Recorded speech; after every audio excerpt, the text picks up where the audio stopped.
My name is Megan, and I am a mom of 4, 2 biological and 2 adopted, and I also have 1 in heaven. So our journey started back in 2016 when my husband and I decided to become foster parents. We kind of jumped in. We hadn't had any kids at that point, so becoming parents was new to us in all the ways. And our first phone call for placement was for 2 girls that were full biological sisters. They were 2 and 3 years old, and we said yes. The next day, they arrived at our house, and that is where our journey to them becoming our forever daughters started. I think sometimes when people on the outside see an adoption happen, they think, yay, all is well, and the journey's over, and now you're just one big happy family. And that's definitely not always the case. All of a sudden, we felt very alone. We didn't have a lot of people we were able to communicate with about the struggles we were going through at that time.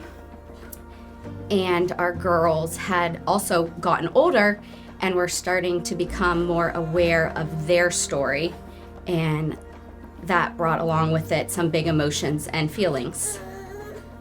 Yeah. We found a couple counselors that we quickly realized our daughters were just not connecting with, and we didn't really see much progress. Over the next couple of years, things got really hard with one of our daughters in particular. Our pediatricians just kept suggesting to add medications, and so we had a 7-year-old little girl at one point on 3 different medications, which all brought side effects and complications to her situation.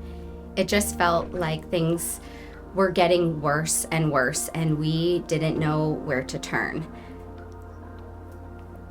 I remember sitting with my husband, and it's so crazy to think about, but we were looking up the cost of residential living environments because we weren't sure that our family, our marriage could survive what we were going through. I think we hit our breaking point when there was an altercation while I was driving a vehicle 50 miles an hour, and it almost caused an accident, and I knew that we needed to get help, and we needed to get help fast.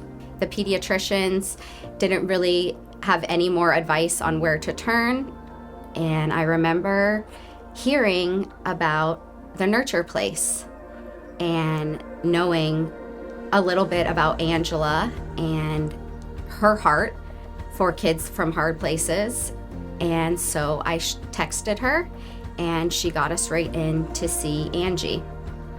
I remember just walking in the first day and it feeling like such a safe place. Every other counselor we had seen, the waiting rooms felt cold. I'd be trying to manage my other kids while my daughter was back talking, and here there was toys and there was snacks, and it was just like I could just let out a sigh of relief. It felt comfortable, it felt safe. On our first session, Angie kind of just listened to everything that we had been through and we had to say. She let the kids also talk, and I remember her telling me, it might get worse before it gets better, but it will get better. I went home and I said to my husband, I have hope again. It's hard sometimes as an adoptive mom to share some of the hard because you want to protect your kid's story, and you really need somebody that can hear your story and love your kids like you do, and the Nurture Place gave us that. It's now been 3 years since we started coming to the Nurture Place, and I can say that our family is now thriving at home. We are on maintenance now, maintenance appointments, and have even been told we don't have to come every month, but I just know as the years go on, having a safe place that all my kids can come and express things they're going through. I know that a big part of the reason that our family is healthy now is because of the Nurture Place. I truly don't know where we would be without them. They saved our family. They saved my marriage, and I think they very well saved our daughters.